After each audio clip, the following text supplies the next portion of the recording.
You don't want to watch that. Heart attack there. What was your feeling when you saw the ball just landing at Visser's foot there? Yeah, there were a lot of balls to watch, to be fair. That was the biggest chance that they had. But overall, yeah, we got the results that we wanted, and we are very happy. How tense were those final moments? Yeah, 1-0, and against this team, I think they made 5 subs. It felt like they made 10 subs. They kept bringing players in, and you see, you have the necessity to win the game. The margins are very, very, very short, and yeah, I think we go through it. What did you think of your team's performance, though, today? There were moments. There were moments in the first half. There were moments in the second half. Certainly, we had so much discipline and courage and great habits defensively, but with the ball there are moments that we have to do much better. We want to be much more dominant in the game. With the ball? Or? Yes, with the ball, yeah. In what areas particularly? In many areas, in the way that we don't finish actions, the amount of time that we get into positions, that we have to have some end product and get set in the final third and continue there, and the play breaks up.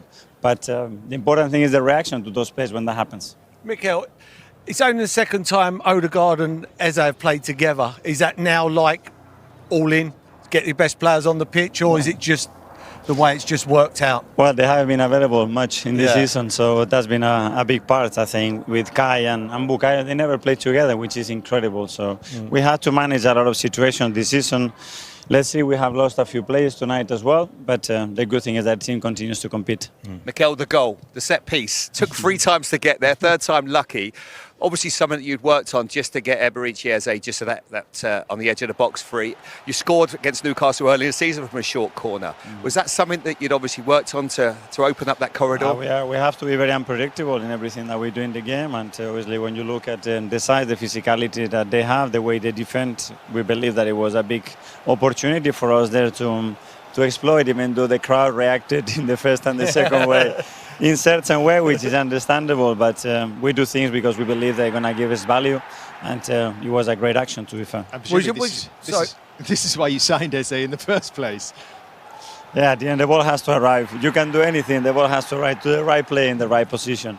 And if that's the case, then the chances of this happening are bigger. Was your plan for them 3 corners bang short every time, or would you leave that to the players for that? Because obviously when the first one doesn't work, the fans get restless, and then the next one, it was all right, he has a shot. But it takes some to do it again. Yeah. Do you know what I mean? Was that the plan? Just keep on doing that? But that's the courage that we demand to the player, because we can put it direct, and Pope is really good. He can catch it, he can counter with the 3 front players that they have. And it might don't go well. So if we believe it's their best thing to do it. And if you make a mistake, an error, it's part of football, do it again. Mikel, just a couple more for you. How difficult is it when you've got the lead to get that balance between protecting it because of so much that is at stake and going to try and make it more comfortable for yourself and for the fans? Messi half-time was clear, go and get the second one. But as I said, we didn't finalize enough action. We had openings. There is obviously a really debatable no red card for the second time in 2 games, because against City we should have played against 10 men with 1-1 again. You thought Nick Pope was Yes, and I would just watch it back, and for me it's crystal clear. Because if that happens with Pope inside the goal, and the defender is outside, he fouls, and there's a red card. Personally, I thought Choreographed stopped, and that's why I didn't think he got sent off, because when the ball goes over, he thinks that Pope's going to clear it, he misses it, and then he goes again, and then that's why I thought maybe he didn't get sent off. That's why, because he stops. But he stops the trajectory and the run and the speed. Yeah, but if he'd have carried on running, I think you never know. I think, I thought that was a 50-50. Eze and Havertz, how are they? Let's see. At the moment, they have to be looked after, but hopefully they're going to be okay. 1 down? 1 down, 4 to go. And now we have to go to Madrid with desperate to go, because that's such a beautiful moment for us. We wish you well. Thank you for talking to us. It's not supposed to be easy winning titles. I saw you just collapse to the turf at full time. How much did that demand from you? Yeah, it was tough. It was very intense, very physical. And especially for me, playing 90 again was tough. But we did everything we could, and we got the win, and that was the most important thing today, to bounce back with a win. And I thought we did well, to get off the line and get the 3 points, which was the main thing. Talk us through the corner routines today. We've seen you go long to great effect all season. I wondered, would it have been a late decision when you see the big lineup that Eddie House picked? I mean, we practice it all. We practice a short one, we practice first post, second post, everything, and that's that's our quality. We can score in so many different ways, and today we did it brilliantly. I thought we were quite dangerous a few more times as well. So credit to the work we do at the training ground. How much nerve almost does it take to keep doing it? Because you could almost sense people getting irritated with you doing it for a third time. But I guess corners 1 and 2 sort of open up that space for third time, and then obviously Ez's quality is unbelievable. Yeah, no, I mean, I think the stadium was a bit annoyed that we took it short a few times. I think they were. But it paid off in the end, and a great finish from Eb. So it was brilliant. Physically, how demanding is it at the minute? I reference you dropping to the turf. Obviously, looks like you've lost Kai today, lost Ebbs as well. For all of you, does it feel like, I don't know, like you're right on the brink, you're really having to push yourselves? I mean, the schedule is crazy, but it is what it is, and we're used to it. We just have to keep going, and it's the end of the season, so just leave everything out that we have inside and just fight every single game and for every single win, and we did that today, and we just have to keep going, look for the next game now and win again and keep going. And of course, like for so much of this season, tonight when you look at the table, you'll see Arsenal on top of the league, and that's the be-all and end-all, right? Yeah, that's where we want to be. But it's going to go all the way to the end, and we're ready for it. We're going to fight every single day, and looking forward to it. Well done. To do that, what did you make of his post-match thoughts? Yeah, you'd expect him to say what he's saying, because they know that at this stage of the season, you can hear him talking about the fans and how unhappy they were when they took for the third time they took the corner, but obviously as he scored. But I think from the players and the fans' point of view, there's a lot of pressure involved at the moment, because they've both been, I should say, through so much trying to finish this job off. So, we're going to just have to see how it goes. Everybody's just going to have to just hang in there. If it's going to be 1-0 for the end of the season, then you're going to just have to take it. But I totally understand from the fans' point of view, because they've been through it, and I totally understand from the players' point of view who are trying to do it, but they're obviously very nervous about what they're trying to do to get over the line. So, something's going to give. Something's going to give. The other thing you mentioned, which you've briefly touched on, and you certainly did that analysis at half-time, are the short corners. It's unusual from Arsenal. Yeah, unusual, but you train all week, and you train and train to go against the opposition that you're playing at, and you look at the weaknesses that team may have, and you might identify some, which Arsenal did today. They identified, played at short corner.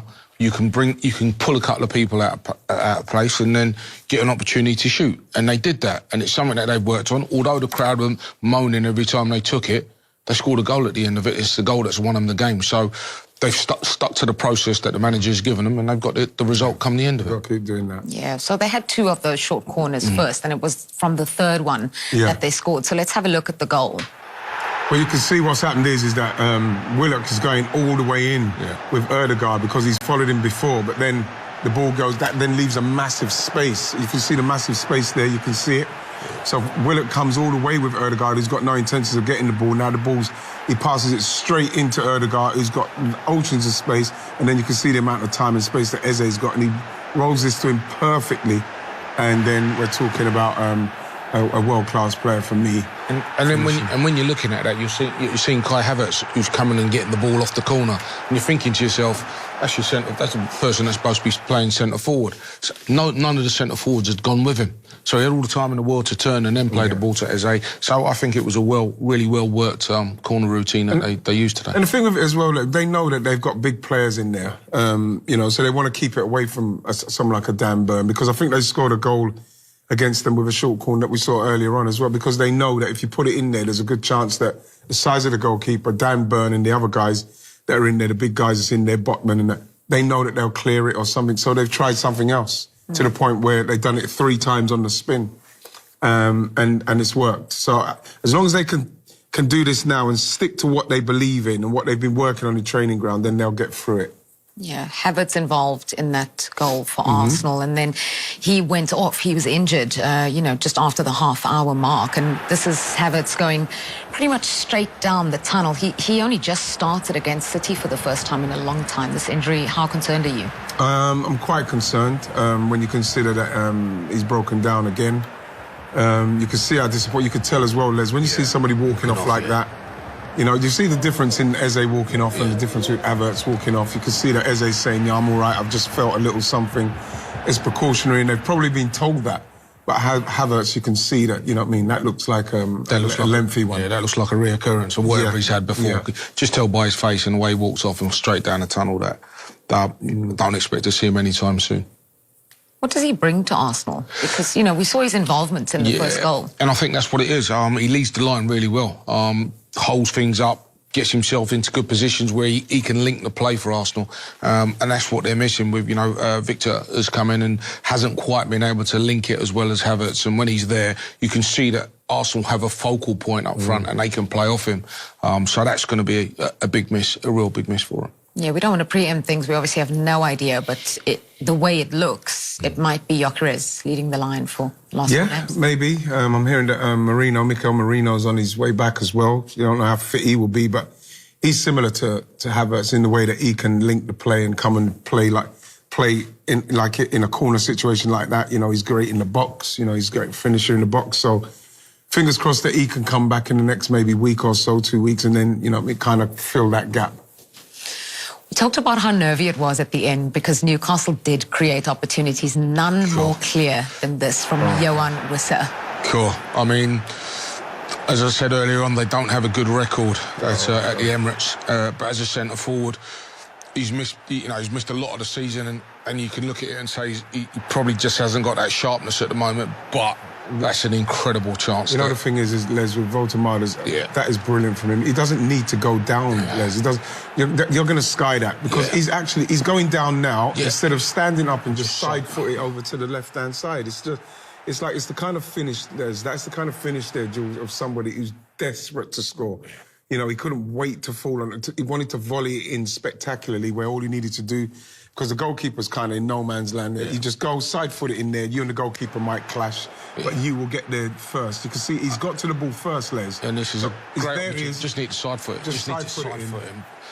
There's no need to go to ground. There's no need to, because going to ground means you're going to lift the ball, and that's exactly what he did. It's just it's horrible. Arsenal got away with one there. Absolutely, without a shadow of a doubt, they got away. That was horrible to see because, again, it's a massive lack of composure for somebody that's, you know, cost quite a few quid for him. 55 million? 55 million. You know, he should be scoring that. Well, the thing is that City know how to navigate this, even regardless of, you know, playing in the FA Cup and, you know, having to play the game at different times. It won't make any difference to them in respect to the players and what they know what they need to do, because this is the Premier League. You know, we're talking about a team that's been able to do it 4 times on the spin. So I'm not sure they're bothered about how many games they'll have to play if they can get this done. They'll be chasing Arsenal down to the end for me, regardless of how the fixtures pan out. And they made quite a few changes for this fixture today. Yeah. And those boys that came off the bench who haven't been playing turned up today and got a victory. And they're playing with a swagger at the moment, a confidence that, you know, Arsenal were playing at the start of the season, and I think that's what all the supporters want them to get back to, that swagger. But Man City look pretty much in control of what they're doing at the moment. So Arsenal play Fulham before Manchester City return to Premier League action against Everton next time out. And that Fulham game, another London derby for them, it is at home. What would you say to the Arsenal team, if you were in there right now, with regards to everything we've kind of heard about the fans and playing at home and the nervous energy? Well, I think that the players themselves are very much doing what they are told to do, because they weren't frightened where they say, OK, the fans are not going to like it, so we're just going to put it in. They're going to stick to the plan. And I think for so long as they stick to the plan, hopefully Eze's not too bad, because I think that he made a difference, just like he did at City, nearly scored. But him, Havertz, who obviously is out now, which is a real blow, and Ødegaard, I knew that with them 3 playing, we're going to create the kind of chances. So now we're going to have to find somebody else to step in where Havertz was to try and create those chances, because Fulham is going to be a tough game. It's another London derby. And, you know, they've caused us problems before. So it's going to be a game where they're going to have to be resolute again. They're going to have to take the chances. And hopefully there'll be more chances and more goals for Arsenal, because you just want to relax. Fans need to relax in the stadium as well. And it's up to the players to maybe give them that. It's up to the players to give them that. So victory for Arsenal, another defeat for Newcastle, were on their worst run under Eddie Howe. Was that today just an absolutely vital 3 points you had to get? Yeah, I think we knew coming into the game we had to bounce back after last week, and, you know, Newcastle was no pushover. Top team, top players, top manager. So to beat them home and away this season is massive, but today was a really big 3 points for us. That was some goal to win it for you, and there seemed to be a short corner plan, was there? Yeah, I think different teams set up differently at corners, and everyone thinks we're probably going to cross the ball all the time, but we had an overload always at the edge, so we exploited that. And there was one or two before that, before the goal went in, but we'll finish from Ebbs. He's got that in his locker, and so happy for him. 3 points ahead of City now, and you play again before their next game. Is it now over to you, Manchester City? No, it's just we've got 4 left, they've got 5 left. We knew after last week what we have to do. We have to win every game, and we can't focus on other people. We can only focus on ourselves. And yeah, we have a big Champions League semi-final Wednesday, so we turn to that now. Well done. Top man. Thanks. You were saying they're well said when he said they only have to focus on themselves. Yeah, because, obviously the interviewer's got to do his job and ask him questions about what Man City are doing and how many games they've got, and you have to focus on yourselves now.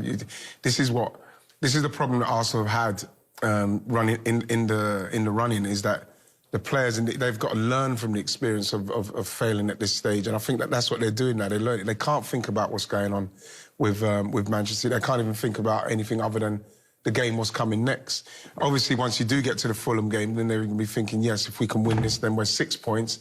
And then that really does put a bit of pressure on Manchester City to win games. But at the same time, you can only do your job in the moment. So I'm pleased that Declan's saying that, because that's what will be probably coming out of the dressing room. And that's how we should be. That's exactly how we should be thinking. You were saying they learn from the experience. And at the very start of the day, the two of you were having a conversation, and you asked Wrighty, how many players in this team have not had this experience? What were you thinking? Why did you ask that question? No, because, when you've had that experience of being in the lead and then someone's catching you, there is that nervousness within your group. When you haven't experienced that before, how many of the players, the new players, like you've got Eze, you've got Madueke, you've got Zubamendi, you've got these players that have never experienced that before, but they're starting to feel the anxiety the other players are feeling. And that's why I was asking the question, because sometimes someone coming in new can give a new perspective on it. But I'm not sure the players that we mentioned have got the personality to change that. Well, we just have a couple of seconds left. I do have to ask you, though, about this very big semi-final that Arsenal have coming up on Wednesday. Yeah, it's a big game. Obviously, going so deep in the Premier League and some of the Champions League, all I want is, get to the next round of that one. Just get to the next round and we see from there, because the next round's the final. So all I want is for them to do that, because we seem to be on the right road at the moment.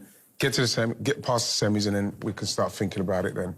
Well, they've done their job today, Arsenal. Less possession as well, 45% to Newcastle's 55%. It was all about the moments, and Arsenal managed to create a moment and finish the moment, which has been your mantra, I think, all day today, Paul. It was just about getting over the line. Yeah, it sounded a lot easier saying it than doing it.